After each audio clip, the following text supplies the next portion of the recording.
Show. Então, agora gravando oficialmente, bem-vindos todas e todas ao Grupo de Estudos em Economia Comportamental. E vamos dar início ao primeiro encontro do ano, encontro de janeiro, sobre autocontrole e formação de hábitos. Acho que a gente pode fazer uma rodada rápida de apresentações, então quem quiser falar o que estuda ou qual é o interesse em economia comportamental, e porque o que trouxe ao grupo bem rapidamente, assim, uma frase, mas só começando, meu nome é Flora, eu organizo o grupo desde 2018, estou fazendo mestrado em administração pública, sou formada em economia e tenho muito interesse por essa área de economia comportamental, tenho trabalhado com isso nos últimos anos.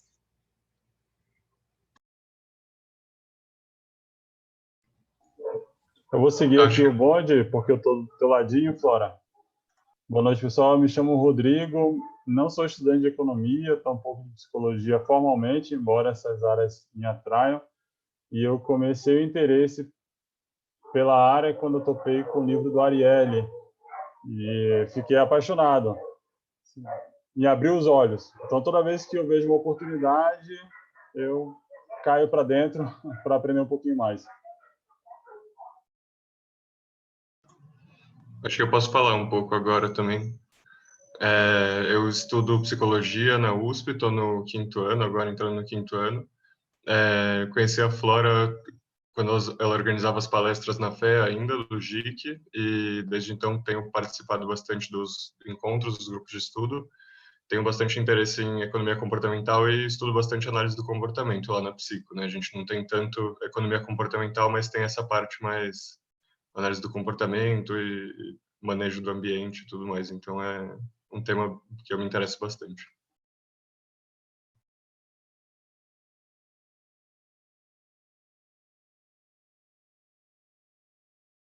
Vou falar então, sou a Vitória, acho que esse é o segundo encontro que eu participo, mas eu nunca tinha me apresentado. Eu sou cofundadora de um projeto /movimento que chama Invista como uma Garota. Eu gosto muito de ajudar as pessoas a pouparem mais, as mulheres que são público-alvo nosso principalmente. E aí eu tenho lido sobre economia comportamental nos últimos anos, mas nunca tinha estudado formalmente, feito um curso aqui, um curso lá. Então em abril eu começo a minha pós na GV, que acho que é a primeira turma que vai ter lá. E aí, enfim, o grupo foi mais uma forma que eu achei de ter contato com esse assunto para ajudar, enfim, a desenvolver mais coisas de savings behavior, que é o assunto que mais me interessa. Oi, eu sou Tainá, eu tenho participado do grupo desde 2019, também sou fui estudante de economia na FEA, de onde eu conheço a Flora, e hoje eu trabalho com economia comportamental como consultora para a Prefeitura de São Paulo. Eu vou me apresentar, eu sou a Cláudia, eu sou empreendedora, saí da faculdade faz vários e vários anos, e eu tenho uma startup que incentiva o comportamento da reciclagem, e eu me interessei pela ciência comportamental exatamente no problema que eu estava vivenciando no meu negócio, e que ficou super nítido a história toda entre racionalidade e emoção. E aí me deparei com o livro do Thaler, e aí fui fazer uma pós na FIA, e aí hoje eu comecei a me conectar com os vários cientistas comportamentais, até porque eu pratico muito, né, no meu business. Então, e aí o grupo de estudos no final, nesses vários grupos acabam aparecendo, e é uma maneira também de discutir, de ouvir outras pessoas e de, obviamente, se aprofundar cada vez mais sobre o tema e trocar, né? Oi, gente, eu sou a Isabela, todo mundo me chama de Isa, eu sou jornalista de formação, mas tenho experiência aí de 6 anos em serviços financeiros, trabalhando em fintechs, e foi quando eu comecei a me aprofundar, entendendo que informação sozinha não gera mudança de comportamento, e aí fiz uma migração de carreira. Hoje eu sou consultora de ciências comportamentais, trabalho na Behavior Lab, e tal com os outros projetos aí com outras startups com foco em mudança de comportamento financeiro. Oi, gente, eu sou Agostina, gerente de produtos, trabalho com Flora. Nossa empresa é focada em usar a economia comportamental para aumentar o engajamento dos estudantes e melhorar os resultados educacionais. E estudei um pouquinho de economia na minha faculdade de Direito, né? No primeiro ano eu estudei um pouco.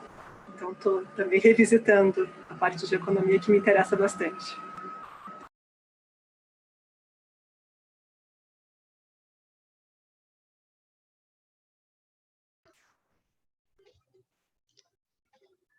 Oi, pessoal. Bom ver vocês de novo, Flora. Tudo bem? Eu sou o Henry, eu participei de alguns encontros ano passado, venho da economia também, fiz graduação, fiz mestrado, hoje trabalho com economia e ciências comportamentais na CU, aqui no Brasil. E é bom ver vocês de novo, já entrando um pouco no assunto, né, uma estratégia de ano novo, né, um fresh start framing aí, de tentar estar mais conectado com vocês aí, iniciando esse ano. Bom ver vocês de novo.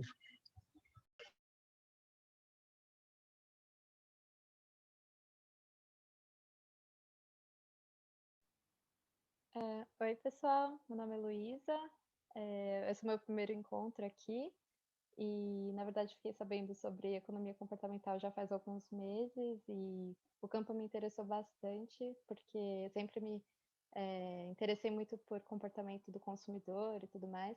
Apesar de não ter feito economia nem psicologia, fiz administração na FEA, mas é um tema que me interessa bastante, então estou aqui para aprender mais com vocês.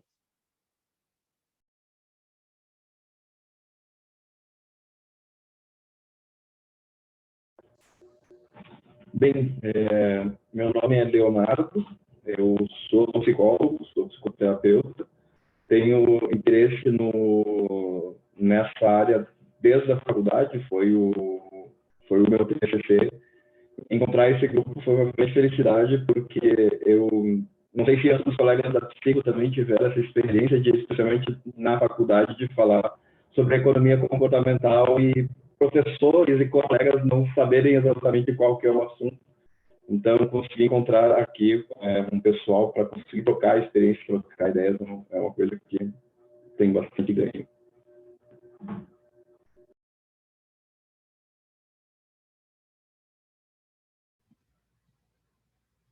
Legal. Falta mais alguém se apresentar?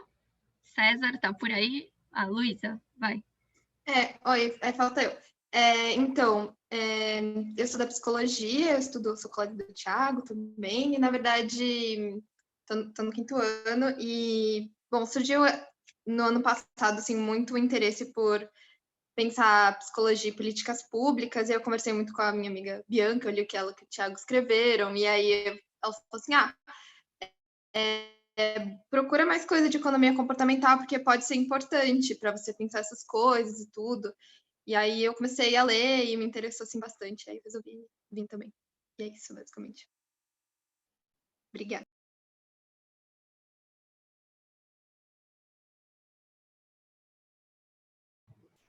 Eu devo me apresentar? Desculpa, eu cheguei atrasado, agora que eu estou vendo aqui. Enfim, meu nome é César, eu sou pós-doutorando da USP, conheço algumas pessoas aqui de lá, faço parte do GIC, acho que desde que eu cheguei em São Paulo, fiquei bem feliz de encontrar outras pessoas e de outras áreas que discutem isso, porque acho que a gente tem interesses de pesquisa, de aplicação bastante complementares. Então, enfim, esse é um grupo bem legal, e eu não sei se é só para se apresentar ou se tem que falar mais alguma coisa, mas se não é isso, sou psicólogo, sou doutor em psicologia, estou no último ano do pós-doc agora.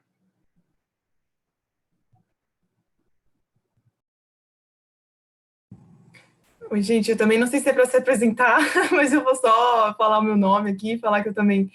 que bom que eu estou vendo que a Lu apareceu, estou super feliz dela ter vindo na reunião, acho que ela vai se interessar bastante no assunto. Também sou da psicologia, estou no 5º ano, com a Lu, com o Thiago, conheci o César, também fiz uma matéria de pós dele lá, de ouvinte. Peguei um pouquinho da fala do Leonardo, que bom saber que tem outros psicólogos aqui também, pelo que eu entendi, ele faz psicologia, né? Sei bem como é que é isso de você falar com as pessoas dentro de psicologia e todo mundo ficar com cara de ué, quando você fala de economia comportamental, sendo que tem bastante a ver, né? E estou feliz agora de ver mais presente a psicologia e também, assim, claro, né, de ver tantas pessoas de outras áreas também discutindo sobre economia comportamental. Acho que vai ser... Estou adorando o grupo, gente, vai estar sendo muito bom.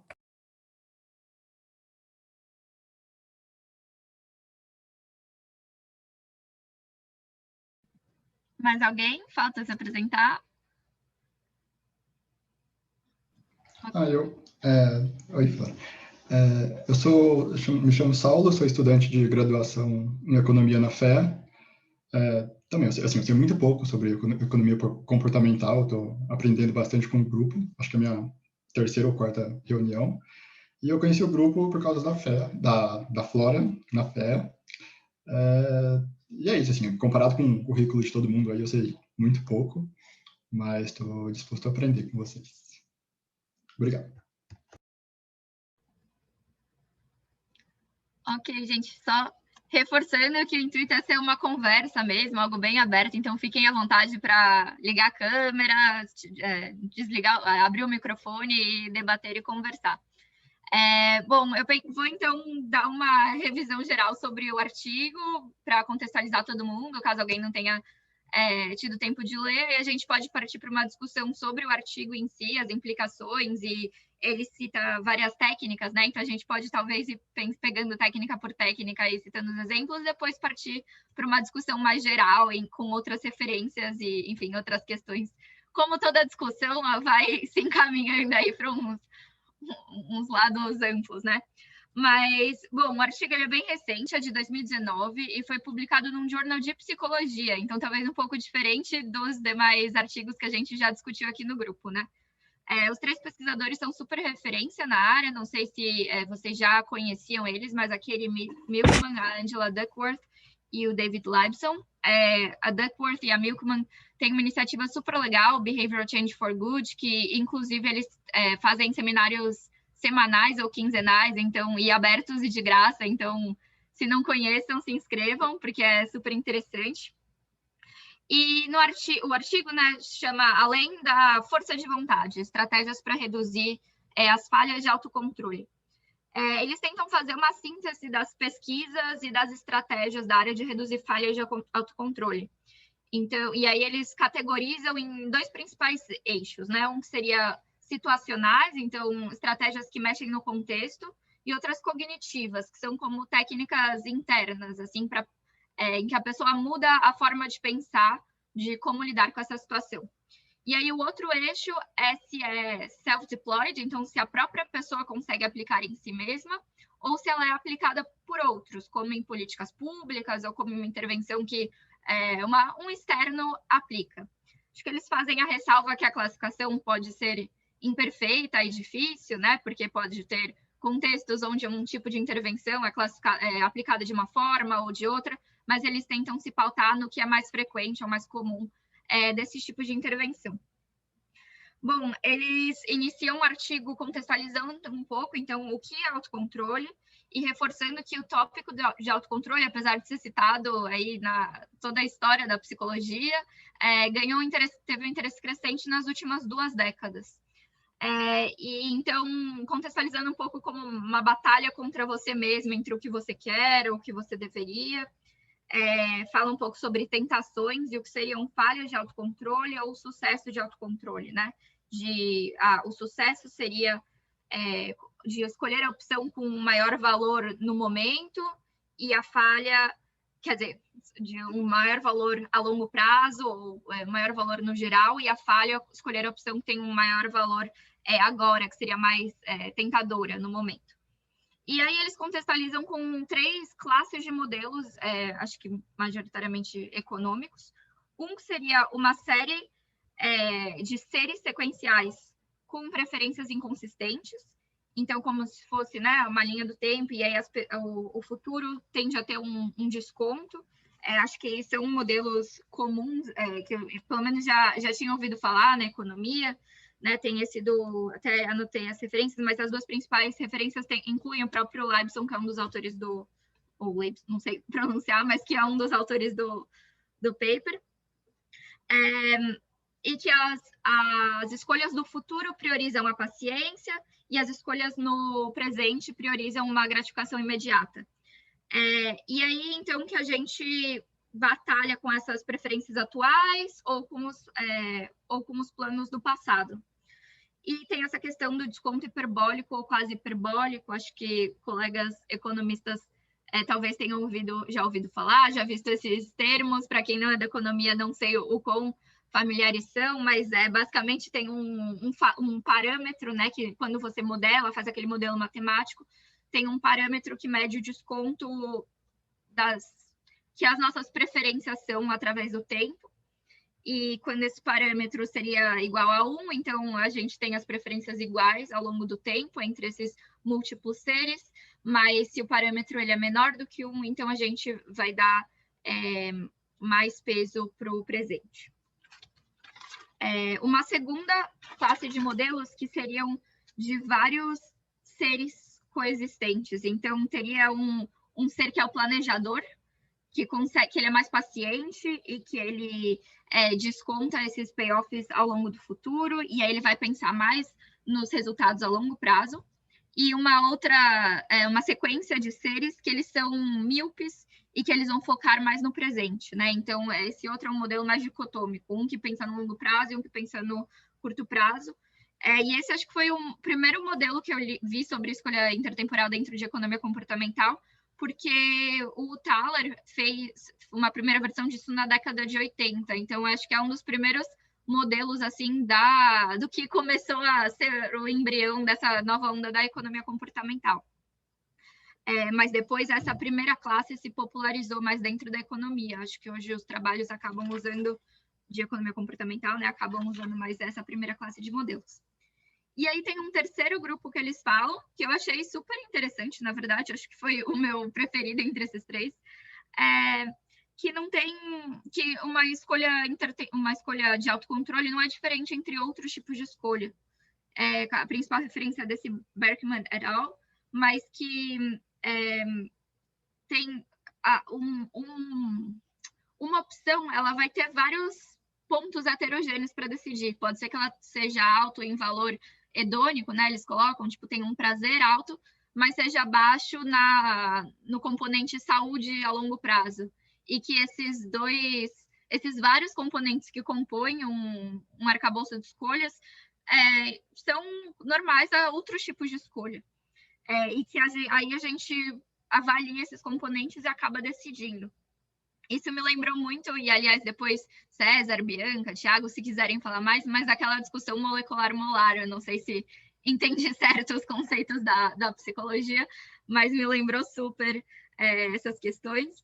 E achei interessante que essa classe de modelos tem até evidências da neurociências, né, neurobiologia, com o fMRI, que mostram que o ventral striatum, não sei como fala, mas seria a parte ligada que se esperava, né, estar ligado às recompensas imediatas, na verdade é estimulado tanto em recompensas imediatas, mas também a recompensas mais a longo prazo. Então, mostra que essa questão da recompensa não precisa ser essa dicotomia de o presente, gratificação agora, e o futuro, esperar, paciência, né, mas que podem ter diferentes formas de valores que se competem a longo prazo. Acho que o único ponto que eu fiquei pensando nisso é que, então, as nossas preferências não necessariamente seriam consistentes ao longo do tempo. Então, pode ter momentos que a gente iria preferir mais essa parte hedônica e outras mais de saúde, dependendo às vezes, como autocontrole mostra que pode, às vezes, cansar cognitivamente, né? Que a gente gasta o autocontrole. Então, quando a gente está mais cansado, a gente está mais suscetível a pegar as preferências hedônicas, algo assim. Eu não sei como isso conversa com outros pressupostos aí do modelo. Enfim, depois eles contextualizam um pouco o teste do marshmallow, não sei quantos de vocês já ouviram falar do livro, é um experimento bem pop aí da psicologia, né? Super citado, mas do Walter Mischel, que fez aqueles testes com crianças. Eles davam marshmallow para a criança, falavam para você pode comer agora, você pode esperar um pouco e você vai ganhar 2. E aí a maioria das crianças falava, não, vou esperar ganhar 2, mas nem todas conseguiam. E eles ficavam observando as crianças atrás de uma parede de vidro, tem até uns vídeos super fofinhos no YouTube, mostram as táticas que as crianças usavam para esperar ou não. E depois eles foram comparar esses resultados mais para frente, né? O que mostrava essa habilidade de exercer o autocontrole, como que isso se relacionava com outros resultados futuros. Bom, e aí, por fim, eles entram nesse diagrama que é como uma cruz, né, que eles fazem, e entre esses dois eixos, cognitivos, situacionais, empregados pela própria pessoa, empregados pelos outros. E aí vão classificando todas as estratégias. Eu achei muito interessante porque juntou praticamente, acho que todos os tipos de intervenção que a gente discute de nudges, políticas públicas comportamentais, né, mas por essa ótica do autocontrole.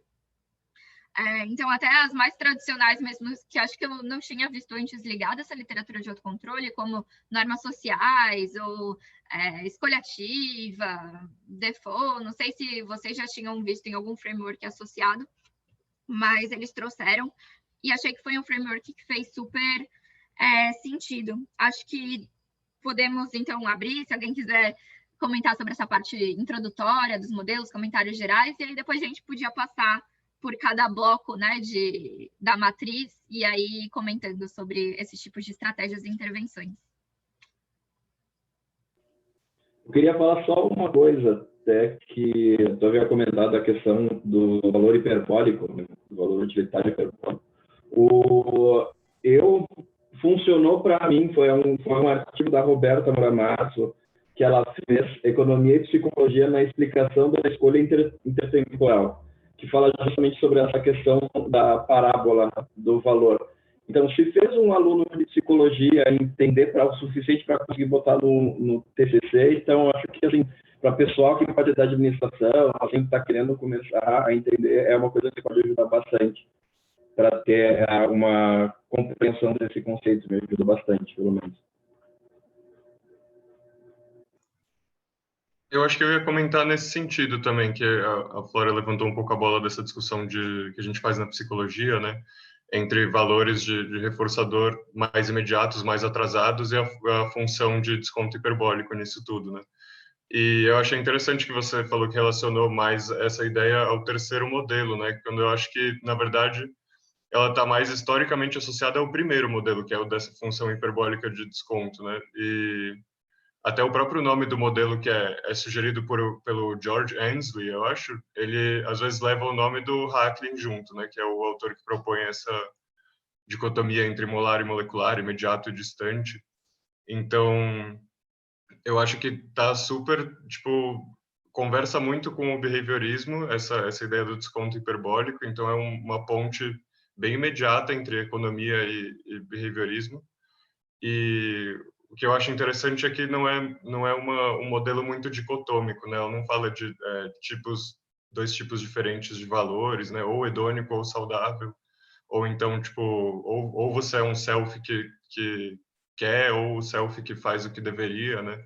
Ela te coloca só como transladando numa escala de tempo, e aí é isso que faz com que o valor das coisas mude. E eu acho que botar o tempo como única variável facilita muito um estudo bastante fino disso, assim, um estudo experimental bem rebuscado. Acho interessante essa discussão. Sim, total. Inclusive, na discussão, quando ela vai começar a falar do primeira classe de modelos, ela cita o Prelec. Prelec é um dos autores que a gente está usando agora, que é um dos autores que propõe modelos hiperbólicos de desconto, que a gente tem feito uma pesquisa junto com os professores e que a gente tem usado modelos que ele propôs, né? Então, é interessante ver esses nomes. Eu achei que não ia aparecer isso num artigo desse, de economia comportamental. Eu achei que fosse uma coisa meio soterrada da psico, assim. Mas eu acho interessante que isso tenha aparecido. Isso me mostra, tipo, deixa evidente também o quanto que essas coisas estão mesmo... o autocontrole é algo que está sendo bastante discutido e tem chamado bastante atenção, porque tem começado a atrair diversos campos do conhecimento, né? Acho que está começando o comportamento no geral, eu acho que está sendo uma discussão bem interessante para unir outras disciplinas de conhecimento, né? Mas autocontrole em especial por conta, acho que dessas, não sei se é pelo um viés meu, né, de eu ter mais contato, mas eu acho que eu concordo com o Tia, é mais parecido com a primeira classe de modelos, mas ao mesmo tempo eu entendo que a Flora tenha colocado sobre as preferências, né? Porque normalmente nessa classe de modelos você coloca que tem um desconto em cima, então a referência das escolhas futuras são de que elas são sempre como se elas fossem sempre as melhores entre as píssimas do que aquelas que são do presente, né? elas são mais tentadoras, por isso que você acaba cedendo à tentação, né, do presente. Enquanto que nesse terceiro modelo, nessa terceira classe de modelos, não existe tanto essa dicotomia, né? E isso também é discutido pelo behaviorismo, né? Porque, na verdade, o reforçador ele não é definido a priori, né? Ele é definido sempre em relação com as escolhas do próprio indivíduo. Então, isso também é interessante, né? É quase uma mistura um pouco da primeira classe com a da terceira classe de modelos, assim. Então, eu entendo os dois lados, tanto do Thiago quanto da Flora. Eu acho que deu essa ideia de que todos podem estar um pouco certos, né, no fim das contas. Eu acho que eu fiquei um pouco essa impressão também, que é difícil categorizar e separar e explicar tudo por um modelo só, né? Eu acho que todos têm um pouco de utilidade aí para explicação.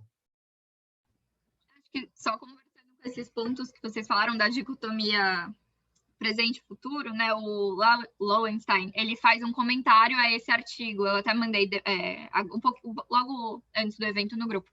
E aí ele faz duas críticas principais. Uma delas é que talvez o texto dê a entender sobre essa dicotomia presente e futuro, e ele discorda disso. Ele acha que a dicotomia principal, quando se fala de autocontrole, é entre deliberação e affect, né, emoções, e que não necessariamente o futuro é sempre melhor, e as tentativas de driblar o autocontrole vão estar ligadas a pensar no futuro. Muitas vezes o inverso pode acontecer, então essas estratégias vão ser utilizadas para trazer as pessoas mais para o presente, e que vai depender muito do indivíduo.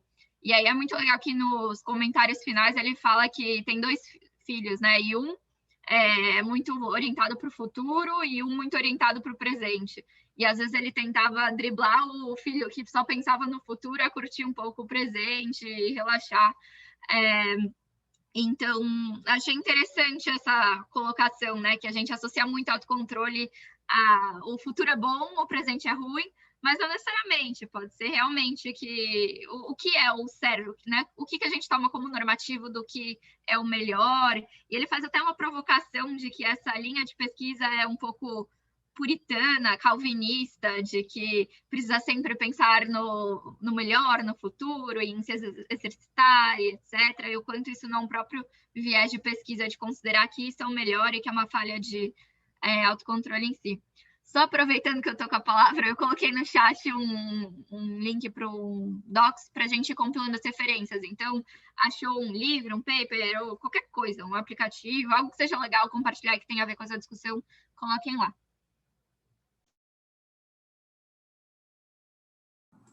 Eu tenho uma pergunta. Como que esses modelos entendem a mudança de preferências ao longo da vida? Porque você pode ter feito uma escolha num determinado momento, e aí essa categoria, digamos, 3 de modelos que cada escolha tem vários resultados, né? São vários componentes do resultado daquela escolha. Não é uma única coisa que vai gerar. E como que esses modelos entendem que as preferências podem mudar ao longo da vida?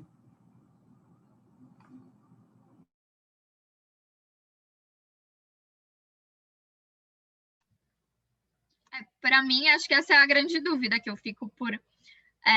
tipo, o que é uma mudança de preferências reais? Tipo, eu realmente não quero mais isso, ou o que é ceder à tentação, né? Porque todos esses vieses, viés presente, ou que eu mudei na escolha intertemporal, o que é isso? O que é normativo e o que a gente o que é uma inconsistência nas preferências? Sim, é engraçado isso, né? Mas eu acho que uma coisa não sei se o Thiago vai concordar comigo, mas acho que sim.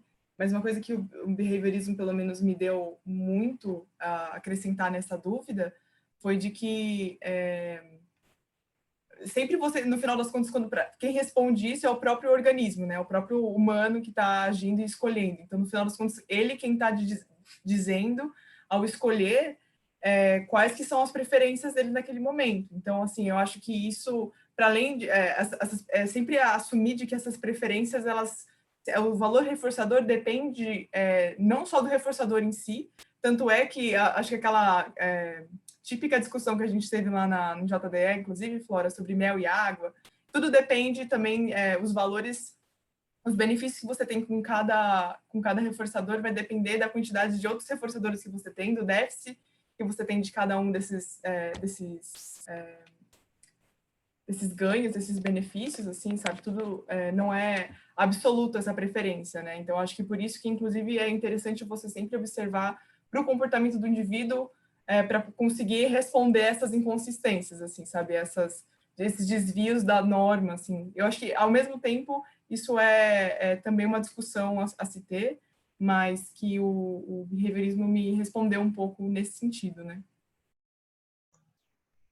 Eu acho que você trouxe uma coisa legal, que é pensar a escolha ou as preferências como sendo sempre contextuais também, e se você pensar em diferentes momentos da vida como diferentes contextos, né, diferentes variáveis vão estar em jogo, e você valoriza diferentes coisas em diferentes momentos da sua vida, você vai ter uma mudança de preferência que muda de acordo com isso, né? Porque a gente é adaptável, a gente tem essa plasticidade de ir se adaptando de acordo com diferentes contextos. Então, ela até coloca isso, a autora, no artigo, falando sobre como, para cada tipo de comportamento que você quer mudar, você vai ter um tipo de contexto diferente, fazendo com que ele seja mais ou menos provável, né? Tipo, a chance de você fumar quando você está com amigos ou quando você não está.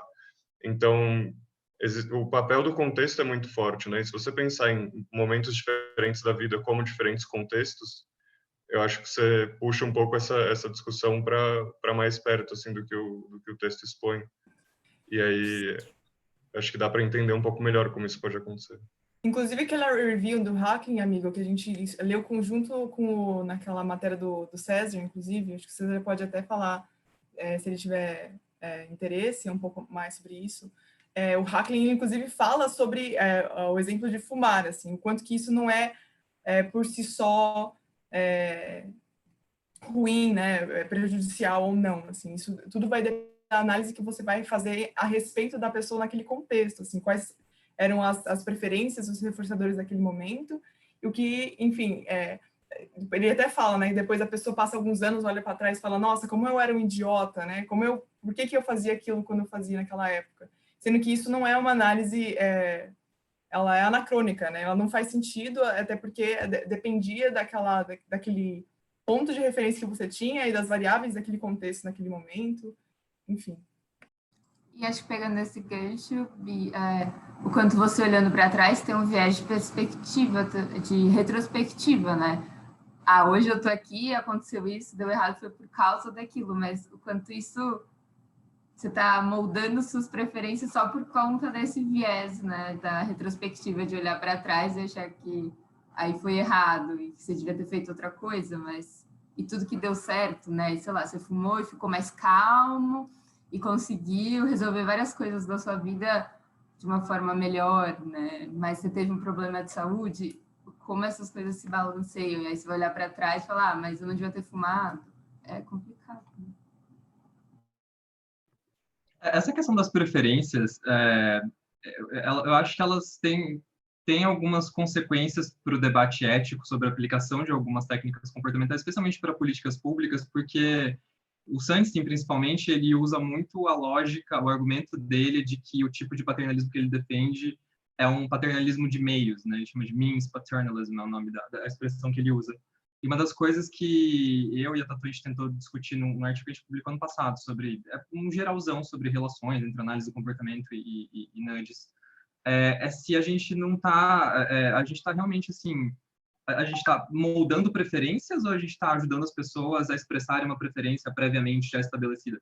Porque de um ponto de vista behaviorista, não faz muito sentido essa ideia de que você tem preferências estabelecidas para todo sempre e daí você tem que expressá-las. Não, isso é um processo contínuo, ininterrupto, a todo momento a gente está se transformando. Então, acho que behavioristas têm menos problemas em admitir que a todo momento a gente está moldando preferências de uma maneira ou de outra. Mas nem para todo mundo isso é muito tranquilo, né? Então, tanto é que o Sunstein usa isso justamente como uma base do argumento dele para mostrar, olha, nós não estamos manipulando as pessoas, nós estamos fazendo com que elas expressem algo que elas já têm em si. E daí, para a economia, isso é uma questão muito central, né?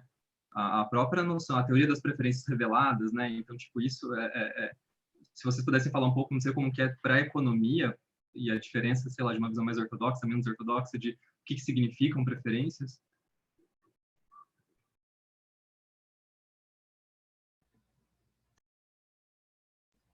Thay, que é mais, assim, um pouco do que eu lembro, mas tem nos modelos, né, mais tradicionais, mais básicos, mais simplificados, tem um pressuposto de consistência das preferências, então, aí tem esses modelos de escolha intertemporal, que descontam os momentos no tempo, mas, em geral, pressupõe-se que as preferências não vão mudar, assim como vocês estão falando do behaviorismo, que dependendo, né, do contexto, da situação, a gente vai querer outra coisa ou pensar outras coisas. Não, se eu prefiro o A vai ser melhor sempre. E você falou algum outro? Acho. Não se discute muito como essas preferências surgem. Elas existem, é o que você falou no fim da sua fala, elas são dadas, né? Você nasceu com elas e não tem esse processo behaviorista ou, sei lá, evolutivo de alteração de preferências. E aí elas são consistentes no tempo. Então, se A é melhor que B, é o que a Flora falou, intertemporalmente você precisa ser consistente nas suas preferências.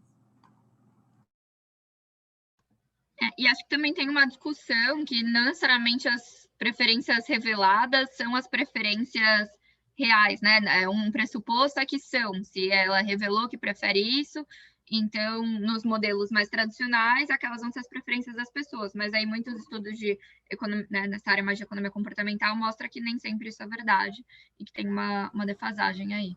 É que tem a diferença entre a preferência declarada e a revelada, né, normalmente. Então, a declarada é que aí você vai responder que você prefere uma coisa ou outra, e normalmente não é exatamente o que você prefere, porque tem alguma norma social, né? Você sabe que seu interlocutor quer uma certa resposta, então, normalmente, para tentar entender as preferências de fato das pessoas, usa-se mais as preferências reveladas. Então, em vez de você perguntar, você prefere comer uma fruta ou um chocolate depois do almoço? Você vai ver as compras que as pessoas efetivamente fazem.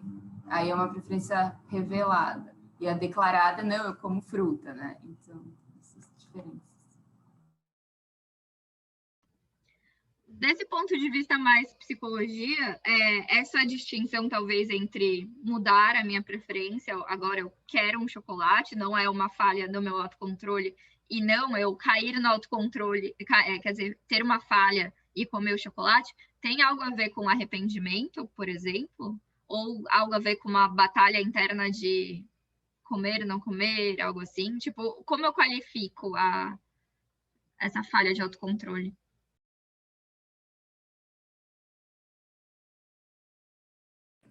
Eu acho que uma coisa que o Hacking discute lá naquele livro de JDE, né, de julgamento, decisão e escolha, é que ele fala que a falha de autocontrole é por conta o ganho que você tem você, por exemplo, em relação à barra de chocolate, né? Digamos que você está numa dieta, então você queria estar nessa dieta, mas o problema é que você acaba sempre falhando e comendo todos os dias. Então, o ganho que você teria na dieta, ele está diluído no tempo, enquanto que o ganho que você tem com o chocolate seria presente, né? E ele fala que para você conseguir vencer isso, seria você igualar os valores de escolha do tempo. Então, você coloca esse commitment que ele fala no final das contas, é você colocar uma escolha anterior a essa escolha de assimétrica, né? De valor assimétrico entre essas duas, que seria o de chocolate e de não comer chocolate. Então, antes dessa escolha, você faz uma escolha de se comprometer com a dieta, e aí isso tem até, assim, modelos, experimentos animais, que isso realmente acontece, assim, você vê que pombos começam a ser mais autocontrolados se você coloca escolhas simétricas anteriores a essas escolhas assimétricas, né? E aí isso faz com que os pombos acabem sempre preferindo essas escolhas autocontroladas, porque normalmente, por exemplo, nesses modelos com pombos, nesses experimentos com pombos, essas escolhas autocontroladas, elas tinham benefícios maiores no total, né, do que essas escolhas imediatas e mais curtas. Então, na verdade, depois de você iterar aquele experimento várias vezes, o pombo acabava percebendo que ele ganhava mais se ele optasse pelo autocontrole, de se comprometer anteriormente. Então, ele acabava sempre escolhendo, fazendo essa escolha antes. A maioria dos pombos começava a ir para esse lado de autocontrole, enquanto que aqueles que não se comprometiam antes acabavam sempre caindo para o impulso, né, para a tentação de conseguir mais rápido, mesmo que menos alimento, né? Mas os pombos treinavam, né? A gente, na vida, muitas vezes não pode treinar as escolhas que a gente faz. E aí, acho que essa questão é sempre difícil, assim, como que você sai desse lugar calvinista de falar o que as pessoas deveriam fazer, o que é bom para a vida delas, sendo que elas não podem treinar e ver o que elas iriam preferindo. Eu tenho, pela experiência profissional como terapeuta, existe o trabalho com dependente químico, até mesmo o trabalho sobre autocontrole na questão da alimentação. E uma das coisas que a gente aprende na faculdade é que, assim, a primeira coisa que tu não pode falar é que, para um dependente de cocaína, que falar que cocaína é ruim. Porque se a questão fosse, a cocaína é ruim, ele não teria usado cocaína no início. Porque existe a noção, uma educação de que não, drogas podem trazer a dependência, que podem trazer os malefícios. Aí, dentro de um trabalho, quando se trata sobre essas coisas, são realmente trabalhar outros ganhos que podem ver através da escolha de não usar as drogas. Identificar exatamente o peso, o ganho que se tem de poder passar um domingo com os filhos, ao contrário de ter passado o domingo todo bebendo ou conversando e tal. Aí é identificar nele identificar com ele, não é identificar nele, o valor que ele dá para aquilo. Porque nós não podemos, aí entra a questão que eu acho que é sempre válida até que ponto pode ir o paternalismo, até que ponto pode ir a ideia da identificação de valores, a identificação de que, olha, isso é melhor do que aquilo. Existem momentos em que a pessoa vai estar disponível a ouvir isso. E existem momentos que não. Então, quando tu faz a pergunta que é interessante dentro de alguns sistemas, dentro de algumas formas de pensar, que não, existe ponto 1 e o ponto 0. Como é que eu faço para o 1 virar 0? Depende. Porque existem contextos que podem fazer essa alteração na motivação. Porque até fui buscar, sinceramente, eu não li o artigo. Eu achei muito interessante porque estratégias de redução de falha, autocontrole, a gente vê isso muito, pacientes que têm questão de alimentação, uso de drogas. E aqui são justamente falar sobre políticas de redução de peso, para economizar a procrastinação. Em outros, se elas preferirem, eu vou botar comportamentos devotistas.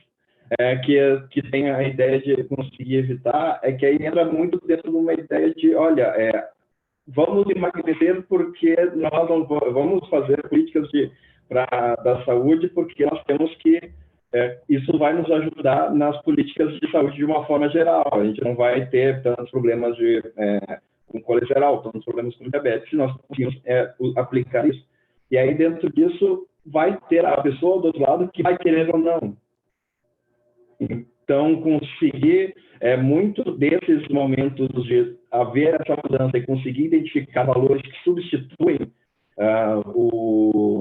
a metade da pizza à noite, os valores que substituem os 6 latinhas de cerveja toda noite, para conseguir identificar isso, é preciso comparar coisas que ele pode ter caso não tome essa escolha. Não tenha essa escolha, não faça essa escolha.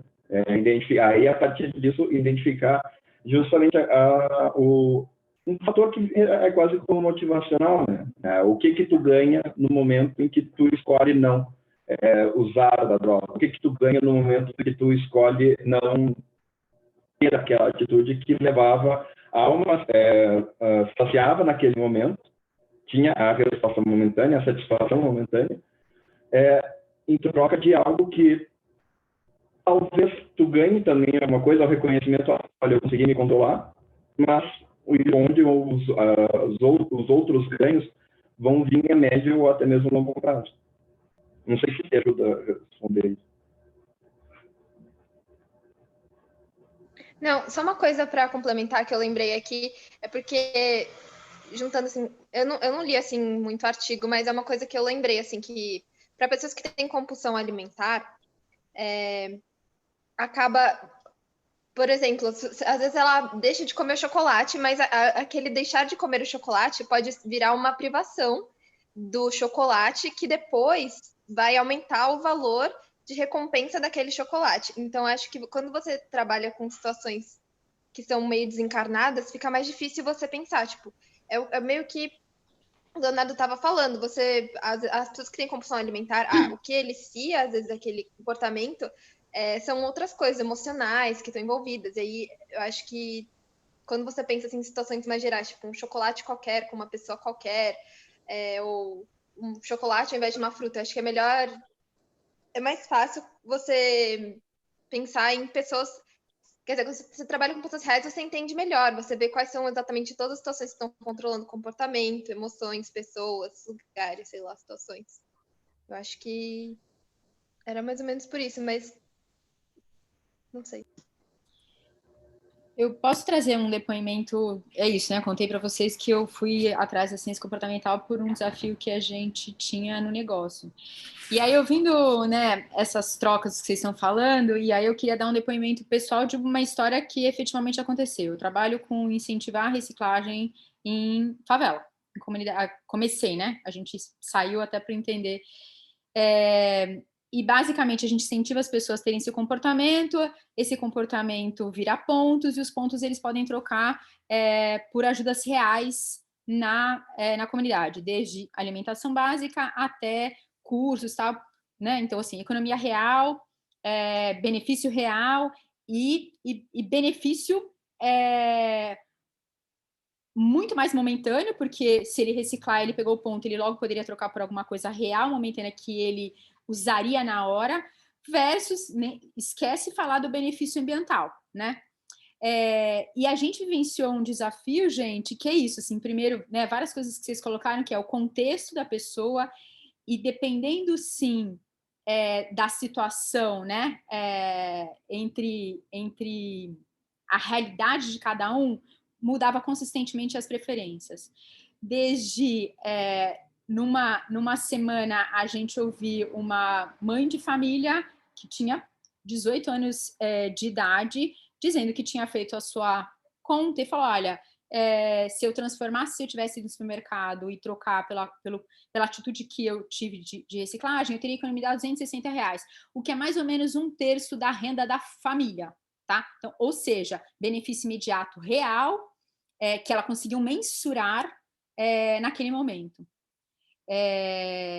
Ao mesmo tempo, do lado, uma outra jovem, né, com uma idade parecida dela, mas sem ser mãe da família, fala, eu não farei isso, porque mesmo ele entendendo o benefício real, emocionalmente para ele, aquela atitude de reciclar era comparado a um catador, e ele não queria ser comparado àquela figura, porque aquilo trazia um sentimento de ele mostrar para o resto da sociedade que ele não tinha melhorado, ou que ele estava se comparando a alguém, que ele travava e não fazia. Então, ouvindo vocês, eu estou dizendo um caso real onde o benefício é imediato, o benefício no tempo, ele inclusive é mais difícil, porque eu consigo ver o impacto da vez ambiental depois de um longo período, mas eu consigo ver na minha frente o produto na minha mão, e eu consigo ver que eu posso andar na rua sem caco quebrado, sem me machucar. Realidade, né? Tô falando. Versus alguém falar, minha pressão emocional da vergonha de ser comparado a algo que eu não quero me trava. Então, queria um pouco ouvir vocês a respeito disso, porque nenhum dos modelos me respondeu isso. Apesar de acreditar que para coisas mais a meu autocontrole de alimentação, ou do cigarro, tá, não sei o quê, eles até funcionavam, mas eu estou dizendo assim, uma dor real. E eu fui estudar entre emoção e razão, porque vivi do meu business. E eu tive que pivotar algumas vezes para isso. E aí?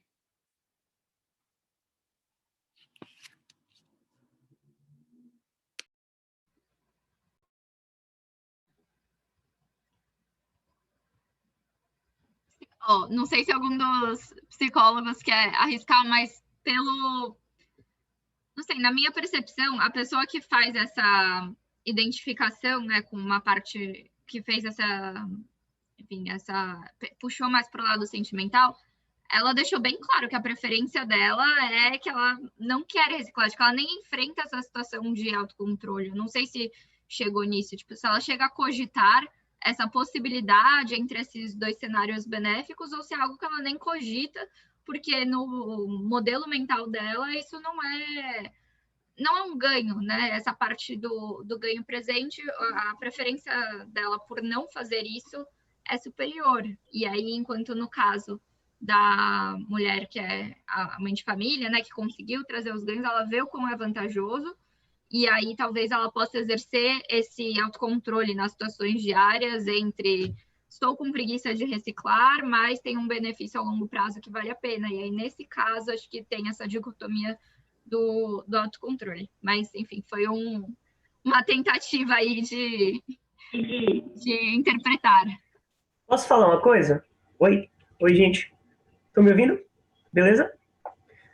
Boa noite, pessoal. Primeira vez que eu vou falar aqui. Cláudia, incrivelmente eu tenho uma coisa parecida que eu passei.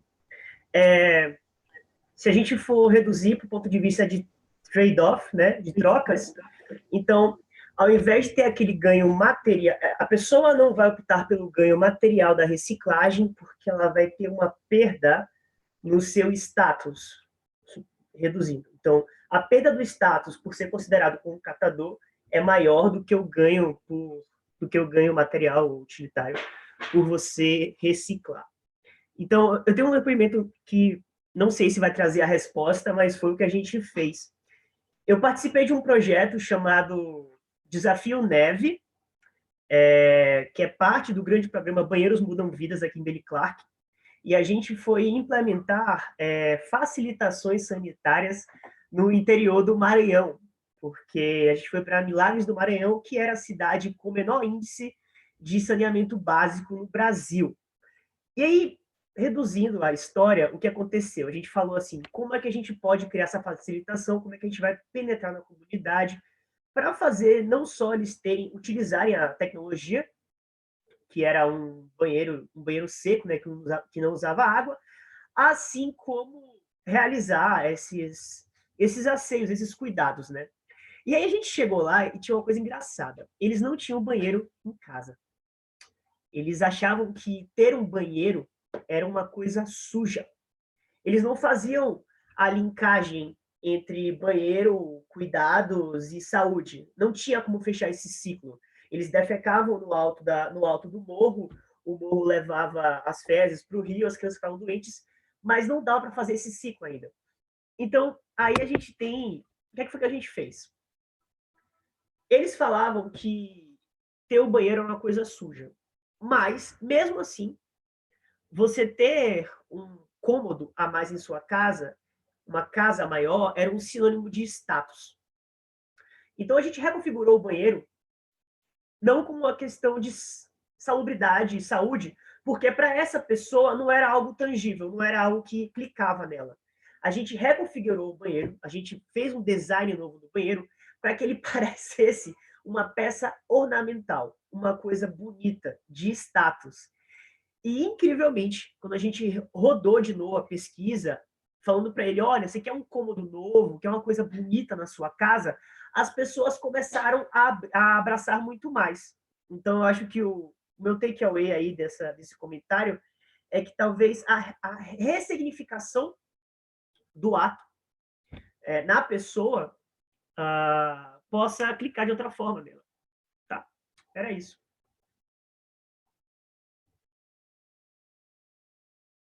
Super, que é o que a gente está olhando, é ressignificar o que é efetivamente você descartar ou não o lixo. É efetivamente ressignificar, e tem muito de prova social. É muito interessante porque a gente está em lugares super diferentes agora, em cidades bem diferentes culturalmente, mas o hábito se mantém o mesmo e a crença é a mesma. Então, ressignificar cara, lugar, cores, mensagens, é o caminho, né, que a gente também está seguindo. Obrigada. Eu acho que no artigo a autora até coloca um dos exemplos de intervenção, é o social labeling, né, que eu acho que é como se fosse rótulo social, e ela tenta usar, eu acho que dessa identificação, né, com alguns grupos ou a não identificação com outros grupos para fazer com que alguns comportamentos desejados se tornem mais prováveis ou menos prováveis. Então, eu acho que, nesse caso, vocês estão falando de um exemplo onde isso veio para o mal, assim, né? Uma desidentificação que prejudica a emissão de comportamentos autocontrolados. Aí eu fiquei pensando, será que caberia uma intervenção que usa outros mecanismos cognitivos ou mexe em outras coisas do ambiente para mudar essa identificação, né? O que será que seria efetivo nesse caso? Não sei se alguém tem ideias, assim.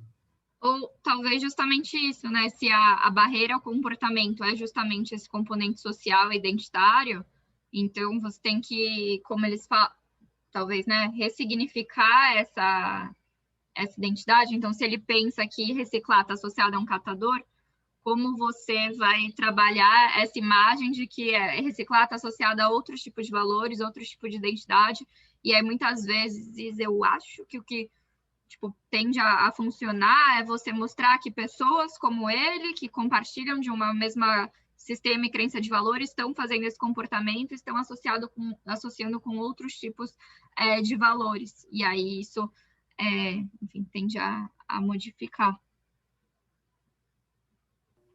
O que vocês acham, então... pode falar. Essa é uma questão da ressignificação, né, daquilo que ele está fazendo, mas talvez seja interessante. É claro, assim, quando tu traz, a Cláudia trouxe isso, é quase um mecanismo parecido com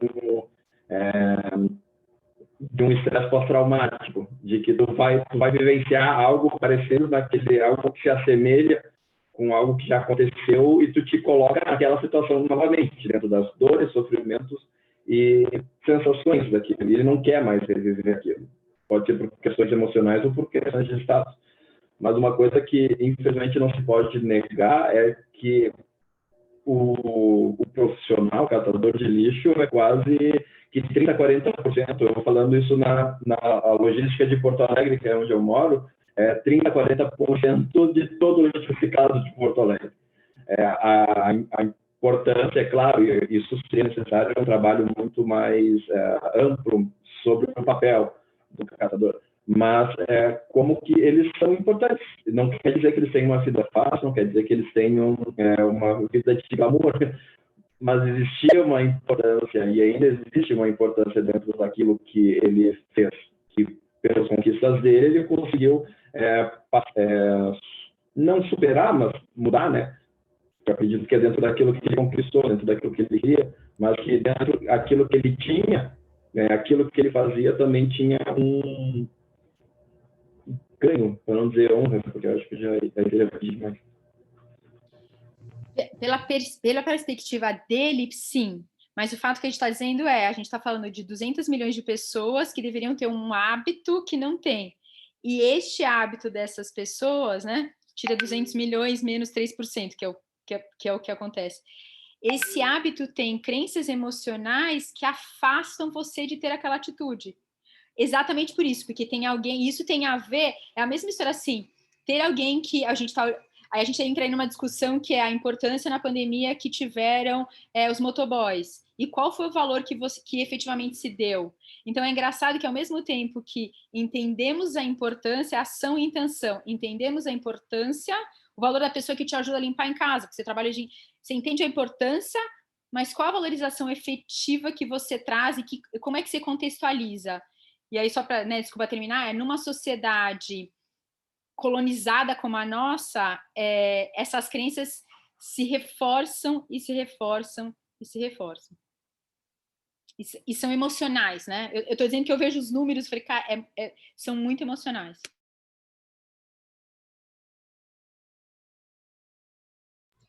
O que vocês acham de agora a gente indo pelos blocos enfim, os 4 blocos da matriz, e aí vendo os tipos de intervenção, e aí contando exemplos, e, enfim, autotécnicas ou outros tipos de projetos, essas coisas. Acho que foi super rica a discussão que a Cláudia trouxe. Então, a gente pode ver exemplos das outras. Vou puxando então, e aí fiquem à vontade para ir puxando as outras, tá? Mas o primeiro bloco era o situacional, que a própria pessoa aplica em si mesma. Então, o próprio tomador de decisão muda o seu ambiente para favorecer a escolha de autocontrole. E aí, o primeiro que eles colocam é um mecanismo de comprometimento prévio. Acho que é um dos mais famosos, que mais se associam, né, com essa área de autocontrole, em que tem esse conceito de um tomador de decisão sofisticado. Sofisticado quer dizer que ele percebe que tem falha de autocontrole e que aí ele tenta corrigir isso, então removendo o número de opções, contrariamente com o pressuposto, né, ou a crença de que mais opções seria sempre o melhor. Nesse caso, não, ele prefere tirar opções para não ceder à tentação no momento X. Então, usam muito aquele exemplo do Ulisses e a sereia. Alguém pensa em algum exemplo que aplicou no próprio dia a dia, com algum hábito, alguma meta de ano novo, ou algum projeto do trabalho? O pessoal tem a brincadeira de congelar o cartão de crédito, né? De vez em quando eu trabalhava em empresa financeira, apareciam umas fotos lá dos clientes mandando o cartão congelado dentro do freezer para evitar a compra por impulso, por exemplo. Acho que eu penso em, talvez, tipo, para dieta, assim, você só não comprar coisas para não ter na sua casa, né? Então, você está restringindo as opções do que você vai ter para comer em casa. Mas também requer um autocontrole na hora do mercado, né? E lá você vai ter as opções, então... Para mim, adicionando a isso, acho que eu ia dar o mesmo exemplo de não comprar coisas que eu não quero comer, mas o que me ajudou foi comprar online, porque no mercado a chance de eu cair em tentação é muito maior do que comprando online. Online eu faço a listinha, eu peço só o que eu preciso comer, mas lá na hora eu vou passar na frente de chocolate, eu vou passar na frente de um monte de coisa. E para mim, mercado é muito tentação. E eu só queria trazer um outro exemplo que não tem, acho que a ver com autocontrole, mas com ajudar o ambiente. Enfim, fazer o ambiente trabalhar a meu favor. Era, por exemplo, para fazer exercício. Acho que tem o óbvio, que a gente... Óbvio não, né? Mas um bem comum, que é tipo, deixa a roupa já separada na frente, assim, quando você acordar, vai estar tudo preparado. Mas uma coisa que eu fiz, além disso, que me ajudou muito, foi, por exemplo, para fazer yoga... eu deixei o tapetinho estendido, tipo, dentro do meu quarto. Então, assim, eu tenho que literalmente abaixar a mão, botar a mão no chão, já tô fazendo yoga, entendeu? Já tá tudo muito pronto.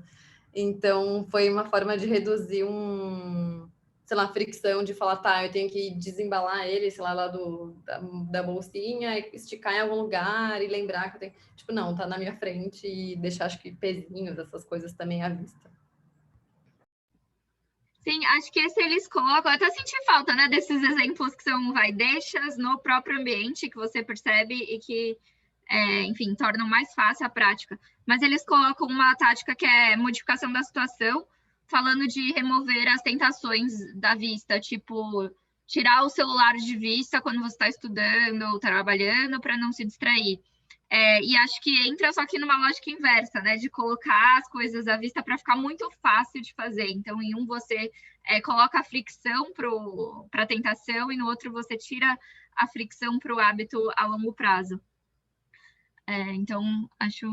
Também faço isso da yoga. Acabei de colocar o tapetinho no meu quarto.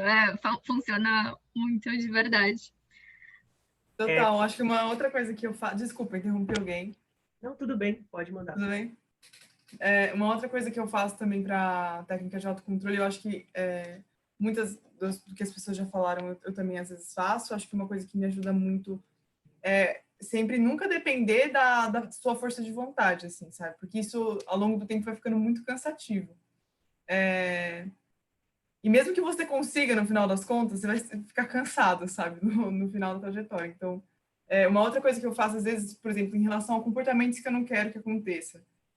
Se eu, de repente, emito esse comportamento e eu estou usando alguma coisa no braço, um relógio, normalmente, eu troco o relógio de braço, assim, sabe? Então, isso faz com que eu acabe, de alguma maneira, sempre agindo sobre o ambiente para eu notar que aquele comportamento aconteceu e sinalizar mesmo que aquele comportamento aconteceu para que eu consiga cada vez mais notar e cada vez mais poder modificar ele, sabe, de alguma maneira. Calma, não entendi muito bem, me explica um pouquinho. Você Tipo, tem você fez algo que você não queria e tem um relógio no braço. Aí você tira para te lembrar que você fez aquilo que você não queria, é isso? Porque assim, às vezes você faz... Se, por exemplo, você tem um tique e você quer que esse tique que pare, e aí você tá usando um relógio no seu braço ou alguma outra coisa. O problema do tique, muitas vezes, é que você não lembra, né? Por exemplo, às vezes roer unha. Você não lembra, na hora que você vê, você já está lá, né? E aí, para você cada vez mais notar ele... não fique só na sua mente, tipo, olha, isso, aconteceu, eu preciso parar, sabe? Você descarrega um pouco isso do teu exercício, do teu planejamento mental e sinaliza isso no ambiente, sabe? Então, você troca, por exemplo, o relógio de braço. Isso é uma coisa que ajuda também. E aí você acaba notando mais também isso. E parece que toda vez que você troca de braço, você fala, putz, eu fiz de novo aquilo que eu não queria. Então, te sinaliza de novo que aquilo aconteceu e torna menos provável no futuro, assim, sabe, aquele comportamento. Isso que a Beatriz falou, eu acho que tem muito a ver com a adição de pontos de decisão ao processo do hábito, porque a gente sabe que o hábito, como ele requer menos energia mental, ele requer menos consciência. Então, quando você adiciona pontos de decisão durante o processo da rotina, como diz o do Higg, né, fala que é rotina, você consegue voltar à consciência, como, por exemplo, você tem uma barra de chocolate. Aí você fala, ao invés de uma barra de chocolate, o que você faz? Você divide em 12 quadradinhos. Então, ao invés de você comer uma barra, você come 12 quadradinhos. Então, você vai ter que decidir 12 vezes por continuar comendo o chocolate. Se você não quer comer muito num prato, você já chega no início pro garçom e fala, por favor, bote a metade na marmita para eu levar para casa, porque aí você não vai ter que, durante o processo, parar e decidir. Só complementando o que a Flora falou antes, e eu esqueci a pessoa que falou tapete de yoga também, que as pessoas que têm mais autocontrole não são aquelas necessariamente que têm mais força de vontade, mas sim aquelas que se colocam menos em situação de tentação. Não sei se faz sentido, né? É como se o Bruce Lee fala, seja como água, em que você simplesmente coloca os bons hábitos no fluxo de sua vida. Um exemplo claro disso que eu faço, por exemplo, em vez de eu ir para casa para ir para academia, você vai direto do trabalho para a academia. Então, se você pegar os hábitos bons e conseguir colocar na fluidez de sua vida, você vai gastar menos a sua energia mental e, consequentemente, ter mais força de vontade para usar em futuras coisas. Até pensando nisso, também me lembra uma coisa que eu tô acostumada a fazer para evitar a tentação mesmo, que é para acordar cedo. Então, a gente acaba fazendo até inconscientemente. A gente deixa o celular do lado, coloca o despertador. Quando vê, o celular já está desligado, você desligou o despertador. Então, se você se força, por exemplo, colocar o celular mais longe, você está obrigado a levantar, né? Então, acaba reduzindo a tentação e cria o que você falou, né? Cria um hábito e diminui a chance de você não conseguir seguir aquilo ao longo do tempo. Nossa, sobre isso tem um exemplo engraçado até de um aplicativo que é um despertador que você tem que sacudir muito o celular para ele parar de tocar. Tipo, você tem que fazer muita força e aí nisso você acorda. E eu baixei para tentar um pouco, só que eu acabei apagando, porque era muito chato. Eu não estava conseguindo, tipo, lidar com esse self-deployed, essa estratégia, assim. Então, tipo, eu mesmo apaguei e fiquei sem despertador que me acorda. Então, existe umas estratégias que vão ser tão chatas que você mesmo não vai aguentar, né? Então, você tem que encontrar um ponto de equilíbrio aí, não sei. Esse é o problema de quando a gente apela para o controle aversivo, né? A chance da gente controlar e acabar num stick to, né? Que tem, inclusive, tem um aplicativo que chama Stick to, alguma coisa assim, não é? E você pode, inclusive, colocar... tem diferentes maneiras de você, né, elaborar uma resposta de compromisso. Mas isso já teve, assim, durante muito tempo. Por exemplo, existia uma medicação para tratamento de alcoolismo. Eu acho que não se faz mais isso, mas chamava de Sulfiram. E era uma medicação que as pessoas tomavam porque elas não poderiam beber, porque se elas bebessem, elas iriam passar muito mal. Só que as pessoas passavam muito, muito mal e não era incomum que elas bebessem mesmo depois da medicação, e daí foi suspenso. Quer dizer, eu acho que foi suspenso, espero que sim, porque era, enfim, coisa meio laranja mecânica.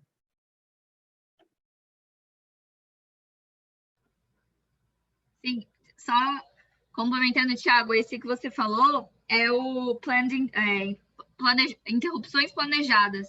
E aí eles colocaram no bloco de situacional mais empregado pelos outros, né? Com um exemplo de reduzir o tamanho de embalagens de fast food, ou... Mas enfim, esse sentido de construir interrupções planejadas no ambiente de escolha para que você tenha mais deliberações. Isso me deu uma ótima ideia com todos esses exemplos de acordar cedo, porque é onde eu tenho mais dificuldade, eu vou tentar reduzir os tempos entre os timers. Vamos ver se amanhã ajuda. Mas, sim, eu tirei a soneca, porque foi o que me ajudou. Porque quando eu tenho soneca, eu sei que eu vou pôr pro lado e aí vai tocar de novo. E se eu não tenho soneca no despertador, eu preciso levantar, porque não tem um próximo despertador e aí eu iria perder a hora.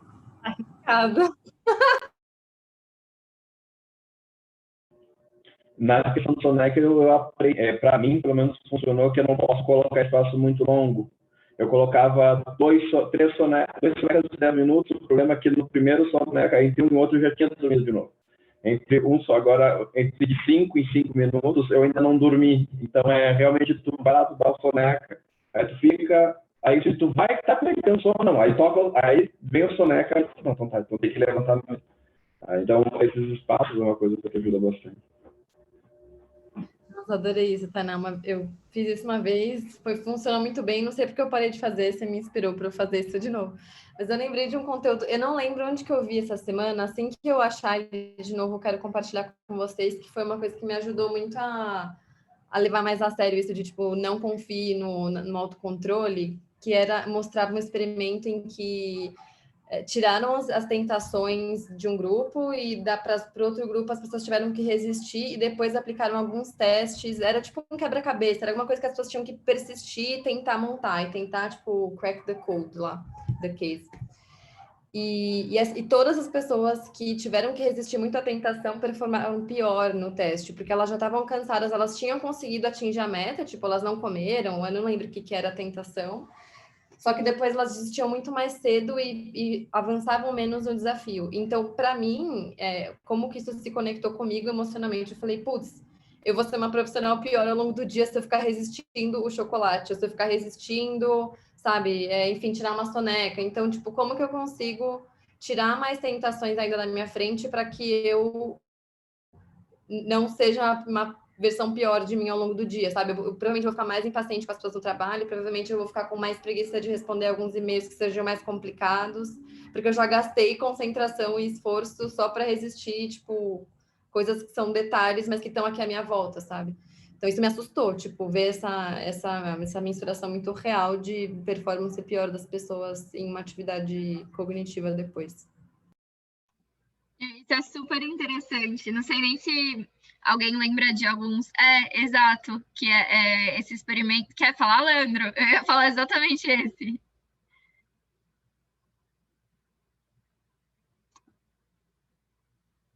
Leandro? Não? Bom, mas o experimento é colocar os participantes numa sala, com as salas com aroma de cookie, para um tinha que comer um pote de rabanetes e o outro poderia comer cookies. E aí depois deram um quebra-cabeça, um enigma, assim, para eles resolverem. Acho que era algum joguinho que precisava, né, de capacidade cognitiva.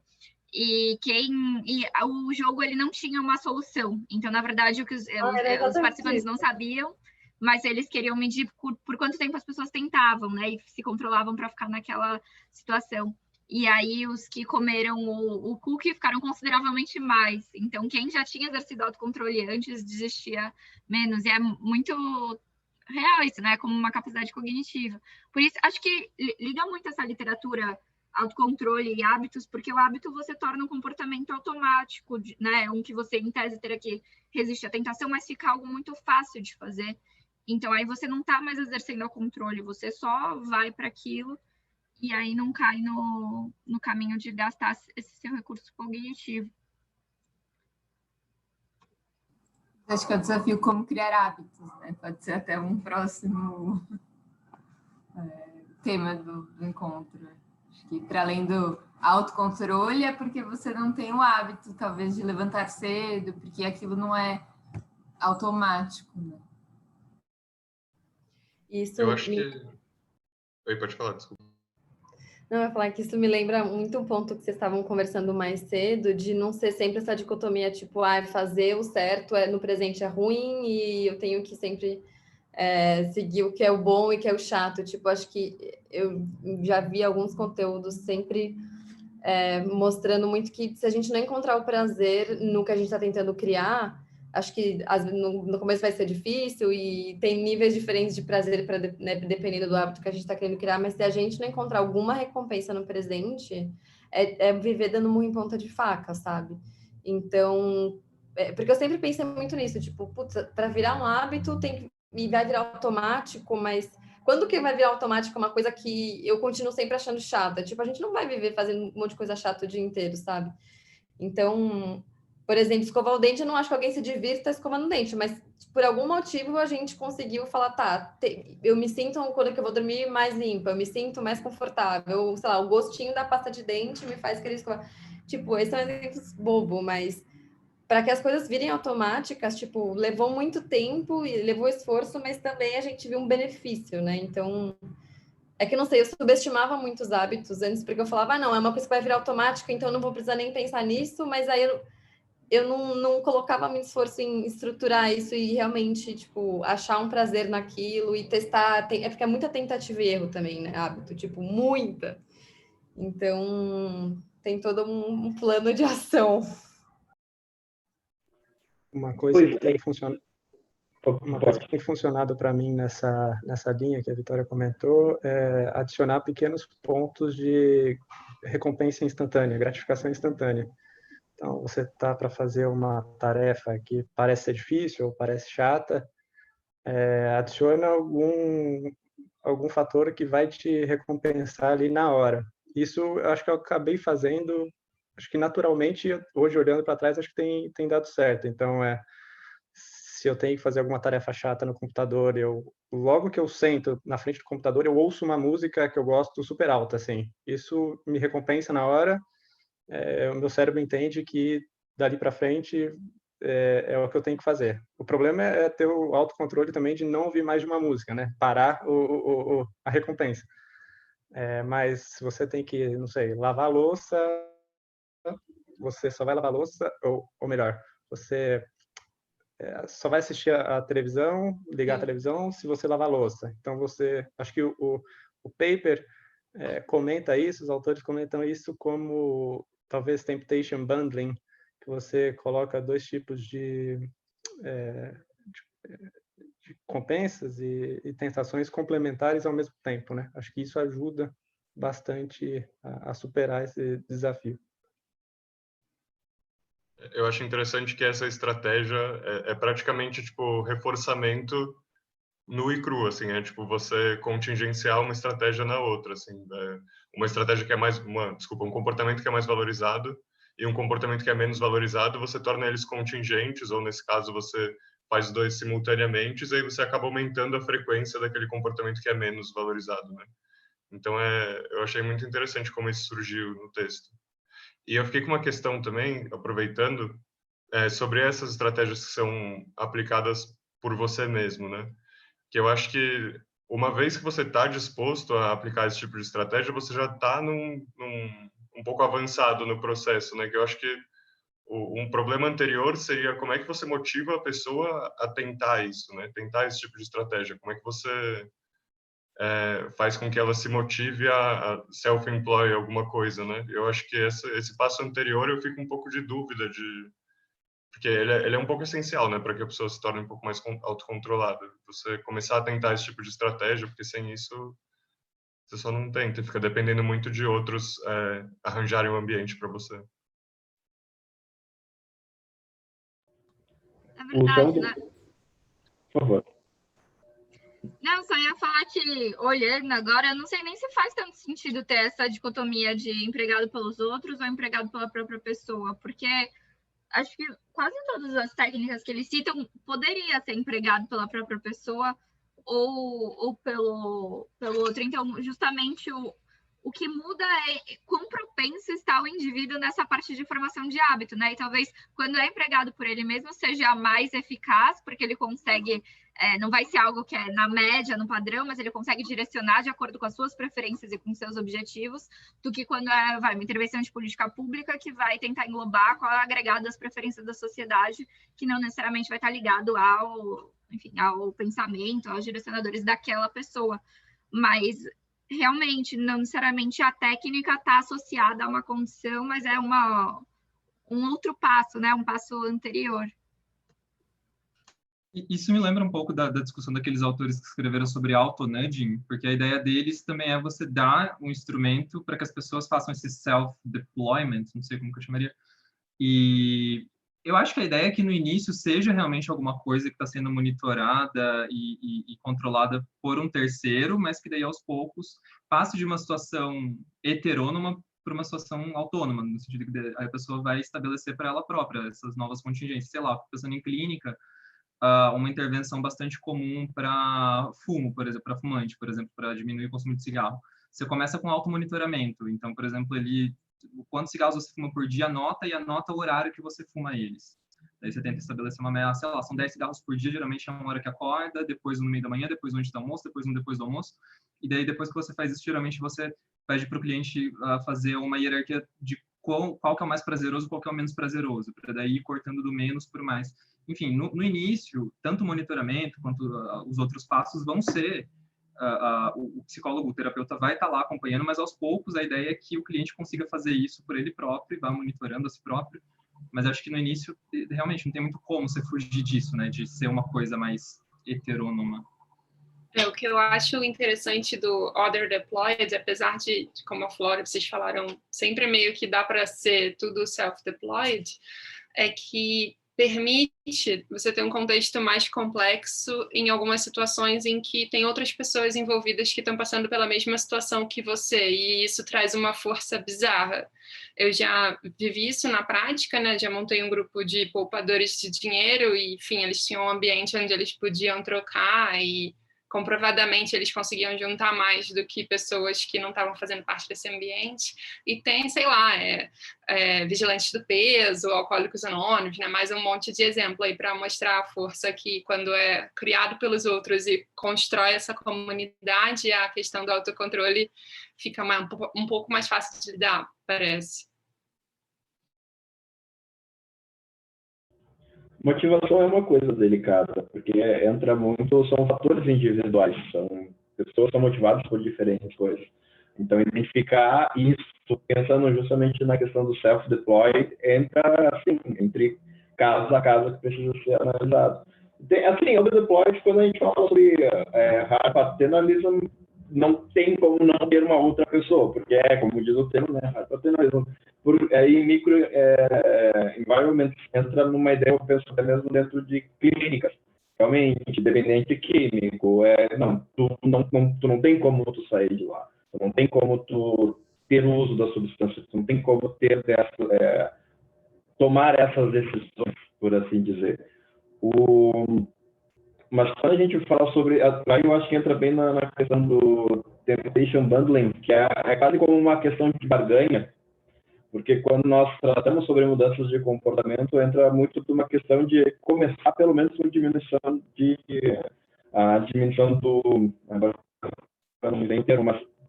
Olha, antes eu comia 2 hambúrgueres, porque um não era o suficiente. Então, a meta não é tirar, tu não pode comer mais hambúrguer. Não, então a meta é, vamos comer um. A questão que o César trouxe, de, olha, então, existem, aí fica na questão do goal settings. Não vamos pensar que a meta não é mais fumar. Vamos pensar que a meta do maço que tu fuma, a meta é 1/4 do maço durante o dia ou durante a semana. Porque existe muito, quando nós falamos sobre isso, porque é claro, né, é um assunto muito complexo, mas ele fala um pouco a questão daqui do comportamentos derrotistas, que muitas vezes comportamentos derrotistas são a ponta do iceberg para outras questões. São apenas são confirmações que a pessoa vai usar para mostrar o valor dela, que são baixos dentro da percepção dela, porque eu não consigo, existem isso, a pessoa vai usar isso como fatores para comprovar o valor dela. Não é simplesmente fumar um maço de cigarro por dia. Eu sou uma pessoa que realmente eu não sei me cuidar. Então, conseguir identificar cada vez mais fatores que levam a se motivar, a diminuir cada vez mais esses comportamentos que muitas vezes elas já vêm como, não, isso é uma coisa ruim, mas eu não consigo mudar. Então, olha, muitos casos dentro da terapia, a ideia é, olha, não, mas eu não adianta começar, eu não vou conseguir parar de fumar. A primeira coisa é falar, então tu não vai, então vamos pensar em que tu vai parar de fumar. Qual que é a próxima coisa mais possível, se não é parar? O que é conseguir deixar claro passos que não são necessariamente um giro de 180. É adaptar dentro daquilo que ele vai se sentir confortável, mas que leve ao comportamento ideal. E aquilo que ele deseja. Tem pacientes que não, eu tenho mulheres que têm 70 quilos, acham que deveriam ter 50 quilos, mas no momento que falar, mas eu não vou conseguir perder 20 quilos. Então tá. O que tu consegue? E aí, a partir dessa definição, que aí entra nas questões das políticas públicas fica muito complicado, que a pessoa vai definir quais são as metas. Porque ela vai falar, não, deveria ter 20, então tá, mas se tu não consegue perder 20, porque pessoas acham que tu tem que perder, porque a questão da tua autoimagem diz que tu deveria perder 20, o que tu acha que tu conseguiria perder? Criar metas possíveis diminuem a resistência no momento que se cria um programa. Porque se tu já vai trabalhar com metas de... Tenho colegas, amigos que são nutricionistas que falam isso, eles já querem pacientes que vão chegar, não, eu quero perder 5 quilos por mês. E ela vai falar, não, tu não vai conseguir perder 5 quilos por mês. Tu vai conseguir 2 ou 3 no máximo. Então, é conseguir diminuir um pouco as expectativas, que em alguns momentos entram muito nessa questão da falha, trabalhar as expectativas justamente para que, no momento que elas se tornam mais possíveis, elas são menos ansiogênicas no momento em que vai se buscar estratégias para alcançar. Então, conseguir avaliar a expectativa e conseguir identificar os fatores que motivam é uma das coisas mais importantes que tem dentro desses processos. Mas assim, olhando dentro da perspectiva na terapia, dentro da prática que eu tenho. Isso me faz lembrar muito um conceito também levantado no paper, que é o do auto-monitoramento, self-monitoring. No sentido de dar luz também a esse registro, né, da evolução do comportamento, sim. Então, você não só planeja e tem alguma meta específica, mas você registrar e visualizar que você está andando na direção certa ajuda você continuar motivado, né? Lembrando, talvez puxando um pouco da teoria do prospecto aqui, se a gente ficar muito, se a gente não visualizar muito, é muito provável que as experiências ruins vão doer muito mais do que as experiências boas, né? De igual valor, de igual magnitude. Então, talvez seja muito importante esse auto-monitoramento, né, da evolução em si para a continuidade desse hábito em si, para você ver que está progredindo, né? Com isso de automonitoramento, que às vezes eu sinto, é justamente essa coisa de aversão à perda. Então, estou monitorando a frequência de vezes que eu saio para correr. Quando eu já tenho uma sequência, eu não quero perder essa sequência, então eu me forço a continuar para, enfim, né, então acho que tem mesmo essa relação de você visualizar e aí não querer jogar fora o progresso que você fez, por mais que, enfim, não muda se eu ficar um dia agora sem ou mais para frente, mas para deixar bonitinho a sequência, você acaba não querendo. nessas questões, até para correr, porque é o que realmente me ajuda. Eu já estou com a bermuda para correr, porque dada a situação, só corro à noite, e o aplicativo, eu não sei se tem pessoas que usam, o aplicativo sempre me ajuda bastante. O que eu uso é o da Nike, que ele opera dentro da questão, tu conseguiu diminuir teu tempo, tu conseguiu manter uma corrida semanal, tu corre 3 vezes por semana, durante o ano, durante o mês, tu correu o equivalente a 60 quilômetros. Conseguir ter esses incentivos, porque aí é aquela questão de que tu consegue ficar, tu se monitora, e como não são objetivos grandes, são objetivos pequenos, então tu tem pequenos reforços no momento em que tu vai fazendo. E são coisas que ajudam no processo. No momento que tu já fez a decisão, usa estratégias, né, a respeito dessa decisão, esses pequenos reforços tendem a ajudar bastante. Sim. Agora, uma percepção que eu tenho disso é que essas estratégias todas, elas são legais, são divertidas, funcionam, mas elas são muito frágeis.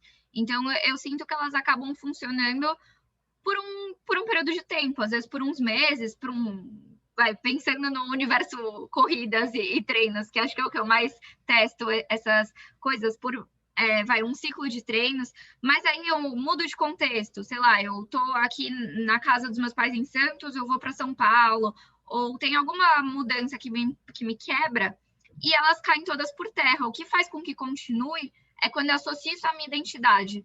Hoje, correr é uma coisa que faz tão parte do meu sistema de valores, de crenças, que eu quero. Tipo, se eu não fizer isso, é como se eu estivesse indo contra algo que é bom para mim, algo que eu me identifico, que me expressa. E é isso que faz eu ir. Então, eu fico pensando se nesse tipo de tentação, autocontrole, essa não é o que tira desses joguinhos de curto prazo e faz com que realmente a pessoa transforme isso numa motivação intrínseca, né? Tire dessa motivação extrínseca e, enfim, incorpore, e é isso que garanta a mudança a longo prazo. Perfeito. Até no livro do Michel, que é o livro do Marshmallow, onde ele fala muito sobre autocontrole em vários aspectos, ele atribui essa representação mental que a gente faz do estímulo, a capacidade cognitiva que a gente vai ter, né, que ele chama de reavaliação cognitiva, para lidar. Até enquanto a gente estava conversando, eu peguei aqui para dar uma folhada e tem uma frase que era justamente a que eu estava vendo agora, que é exatamente o que a Flora falou, que ele fala: o poder, contudo, não está no estímulo em si, mas em como ele é avaliado mentalmente. A maneira de pensar a respeito do estímulo muda o efeito do estímulo sobre a maneira de sentir e agir. Eu fico pensando também, tipo, o que faz com que você mude essa representação mental do estímulo, né? O que acontece no mundo que faz com que você traga esse comportamento como parte da sua identidade? E eu acho que uma citação que sintetiza muito dessa discussão sobre autocontrole para mim, que está no texto da Duckworth, onde ela cita o Hacklin, quando ele fala que você só percebe os benefícios do comportamento autocontrolado quando ele é realizado de maneira consistente ao longo do tempo. Então, é um tipo de comportamento que só vai te gratificar ao longo do tempo e muito futuramente, talvez, né? Então, eu acho que essas estratégias provavelmente não fazem com que você mantenha esse comportamento tempo suficiente para que você se beneficie dele e aí, se beneficiando dele, você acaba tornando isso a sua parte da sua identidade, né?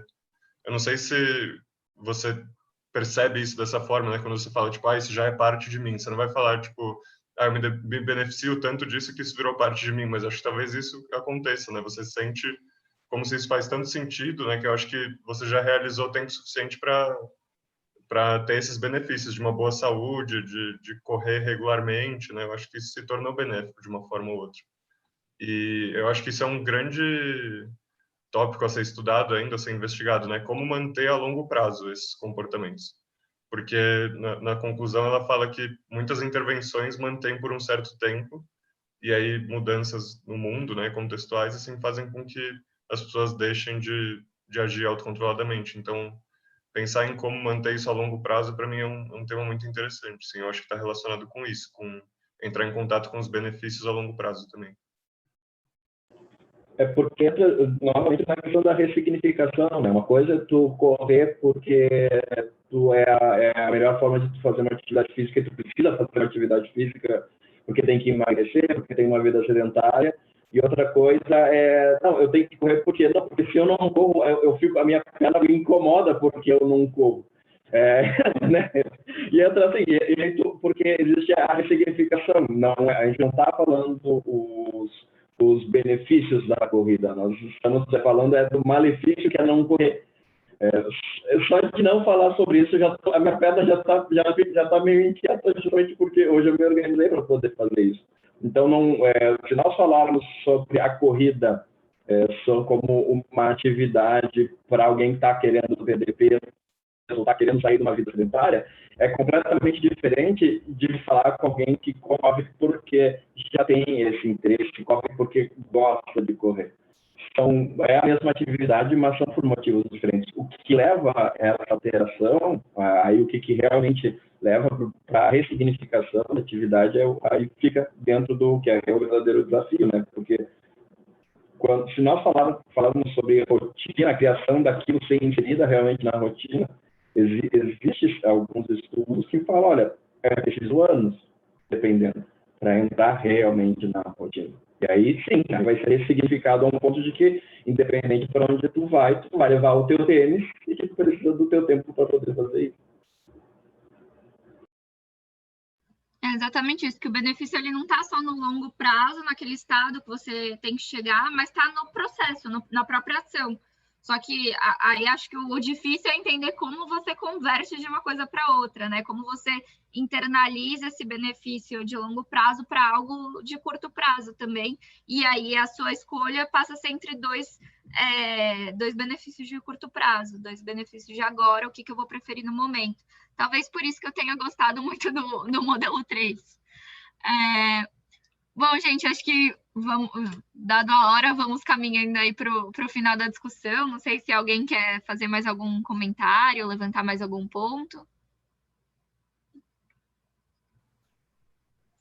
Não sei, eu acho que sobre isso que você acabou de falar, eu fico pensando em comportamentos que não tenham esse benefício a curto prazo, nem quando você, por exemplo, você só recusar um doce, assim, que você está ganhando momentaneamente, eu não sei muito dizer, mas o que você está ganhando a longo prazo é se sentir saudável. Mas naquele momento, eu não saberia muito dizer o que você está maximizando, assim. Eu sou fitness, eu recusei um doce. Ah, sim, mas isso não seria uma coisa mais a longo prazo, uma coisa mais abstrata, assim? Acho que quando isso passa a ser parte da identidade da pessoa, talvez não. Talvez você sinta mais na hora, assim. Uhum. Eu fico pensando um pouco por esse lado, algo que a pessoa incorporou como parte da identidade dela, e aí quebrar isso aí contra o sistema de crenças dela, contra o que ela acredita e o que ela fala. Então, por conta disso, tem uma recompensa no curto prazo, por mais que seja um pouco intangível, inconcreta, né? Seja algo mais de sentimento e não tanto algo concreto e físico.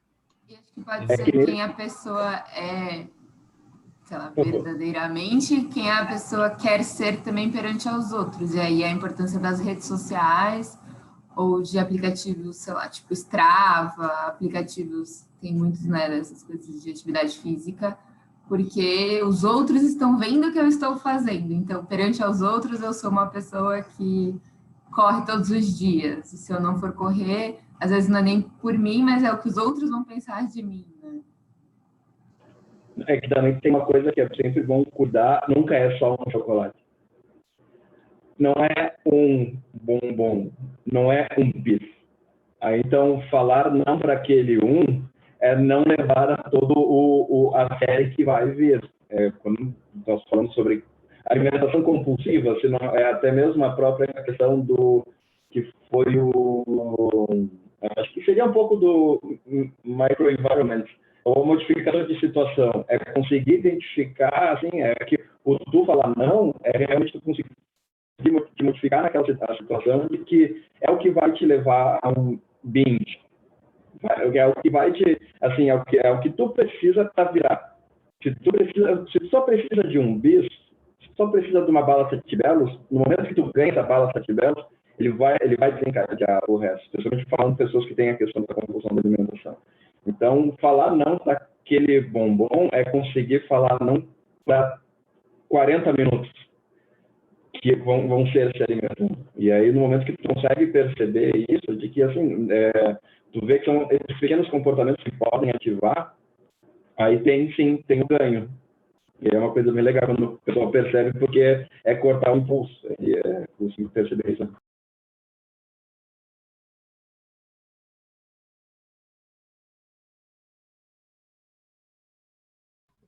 Legal. Mais alguém quer fazer algum comentário final? Uma coisa que eu fiquei me questionando um pouquinho quando eu li o paper é que fala muito uma das estratégias, né, uma das técnicas é do planejamento. E eu fiquei me questionando, se a pessoa realmente faz um planejamento, o quanto que ela não ter cumprido determinado dia com aquele hábito que ela se comprometeu realmente afeta no que ela vai fazer depois. Então, por exemplo, eu não vou comer chocolate, me comprometi com isso, estou fazendo um planejamento, e aí tem um dia que, putz, eu acabei comendo uma barra inteira. O quanto que isso acaba influenciando no comportamento dela, o quanto que as pessoas se cobram, né, por manter um determinado padrão e, enfim, até que ponto o planejamento também pode ser algo que desestimula, não sei. Porque a pessoa vê que não está conseguindo se manter e é normal, né? As pessoas não são perfeitas, não vão seguir um comportamento padrão todos os dias. Então, acho que é uma questão que eu fiquei refletindo, assim. Tipo, ela faz um plano, quebra o plano, e aí o plano vira algo extra de dor, né? Um ponto negativo ruim. Não, total. Tem uma roda da dependência, normalmente é usada para dependência química, na própria roda do tratamento, né, dependente químico, tem a fase da recaída. Então, o próprio fato de que tu vai, aí isso é adaptado em outras áreas também, o fato de que tu vai ter a recaída faz. Aí a questão é conseguir ver como a recaída como uma fase. Assim, comer barra de chocolate, então tá, comer barra de chocolate. Se sentir mal, sim, se sentir mal. Então tá. Quer continuar, quer retomar? Quero, mas é difícil. Então tá, então vamos retomar. E conseguir identificar isso como uma fase. É o que muitas vezes acha que não, é o fim, nunca mais acontece, não. É uma fase dentro do processo que tem.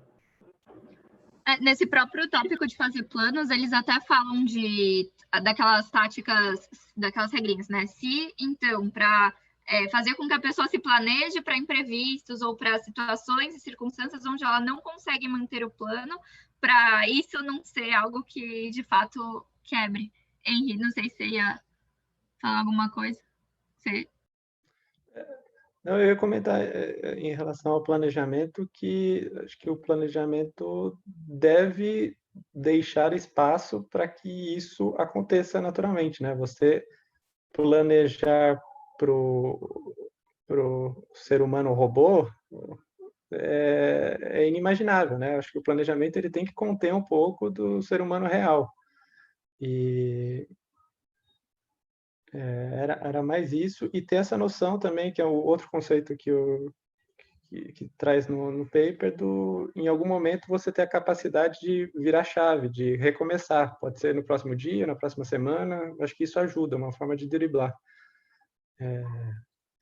Acho que existem, eu acho que o próprio paper dá algumas dicas de como driblar isso.